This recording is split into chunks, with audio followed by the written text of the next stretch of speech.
Today we're looking at the third social enterprise presentation. It's on the theme of social value and social impact. They are two very important words we're going to discuss today. Do you understand what value means? Is it something you feel or is it something you measure? It can be. It can also be something you feel. Sometimes things are good value because of price. Sometimes things are of value to you because they're important to you. What kind of things are valuable for you? My family, of course. And I can't measure my family in monetary terms. I can't say my family are worth only $1 million. They're important to me. In the same way, let's look at impact. What does impact mean? Impact is when something or someone does something to influence. Good, yes. It's what effect or what influence somebody has on something. Somebody can have a positive impact or a negative impact on something, can't they? So can you see how, for a social enterprise, value and impact are very important? Let's move on to the next slide. So today we're going to look at the social economy. The social economy is a new term which includes social enterprise, but not only social enterprise. We're going to look at the meaning of social value. We're going to look at the meaning of social impact. Number 4 is quite unusual because I think 2 and 3 are very concrete, but number 4 is an emotion, so it's abstract. And then we will look at some case studies of social impact. First, the social economy. Social enterprises are recognized as being different from the private and public sector and are now considered to be part of what is known as the social economy. So let's continue to the definition. What is the social economy? It's putting people before profits. And that's a very small definition, but that is the key or the cornerstone to this definition. Social economy puts people before profits. It invests in people, in their creativity and capacities, creating quality jobs as well as prioritizing social objectives. In social economy, enterprises make a profit by operating and competing in the market. But the profit isn't gained for purposes of individual wealth. Rather, it's a method to meet social goals. The social economy puts people before profits. It's got a social objective. It's not about somebody getting rich. It's about everybody benefiting. What do you understand by labor exploitation? Labor is the workforce. Can you think of a company at the moment that are famous or are being criticized for how they treat their workforce? You hear the amount of profits they're making and their workers are getting sick from overwork, etc. So that is an example of profit before people. The social economy is made up of organizations such as cooperatives, mutual societies, voluntary organizations, foundations, and social enterprises. All of these organizations have social objectives rather than a need to make a return on capital. The social economy is also known as the third sector, and it can include charities. How big is the social economy? To be honest, we don't know. In Europe, we can say how big the social economy is.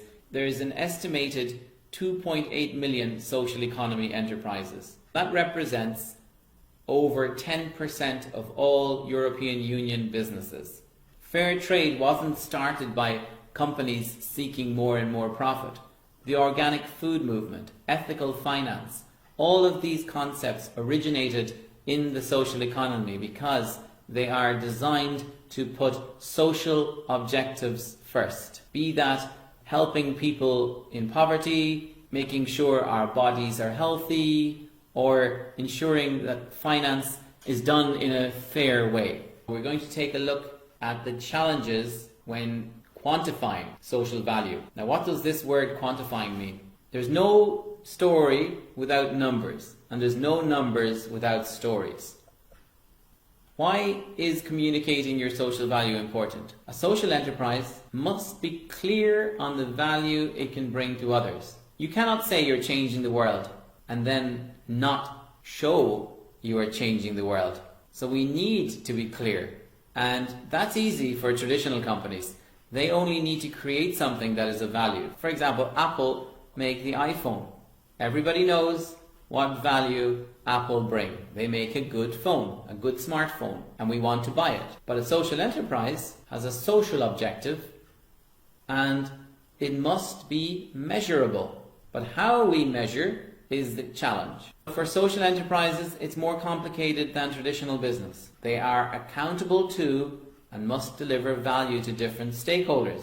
In some cases, the people who benefit most from social enterprise products and services are not the customer. I'll give you an example. We sell coffee in Japan to Japanese people, and the Japanese people are our customers. Who benefits from our coffee social enterprise?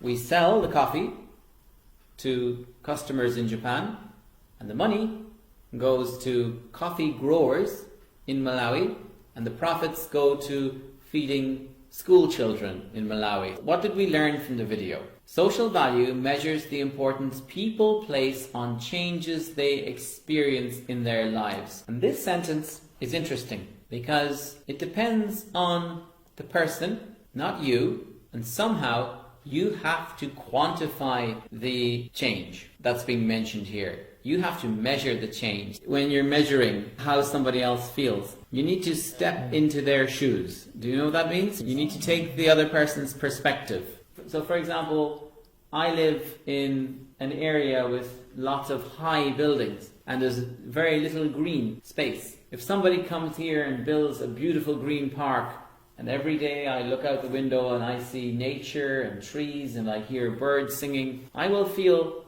somewhat happier in my life, but it's very difficult to measure. You can't say, I feel on a scale of 1 to 10, I feel 1, 2, 3, 4, 5, because it's not a simple measurement. You would sit with me and say to me, Declan, how has your life improved? And I would say, wow, you know, in the mornings I'm drinking my coffee and I'm looking out the window, I can hear birds, I can see trees, it's great, it makes me happy.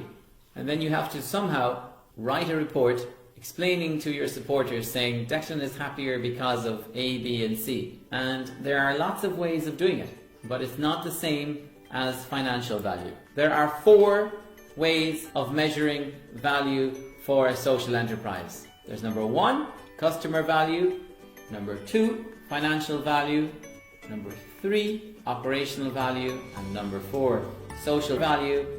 So how is a social enterprise different from a conventional or traditional business? Most conventional businesses focus on creating and measuring financial value and customer value only. Every company needs customers. Every company needs to be financially okay.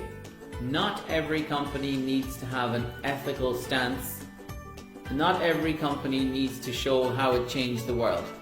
That is what makes a social enterprise different than a conventional business. Why is empathy important for social enterprise? Because a social enterprise intends to put people, communities and the environment before profit. But even the best of intentions can fail.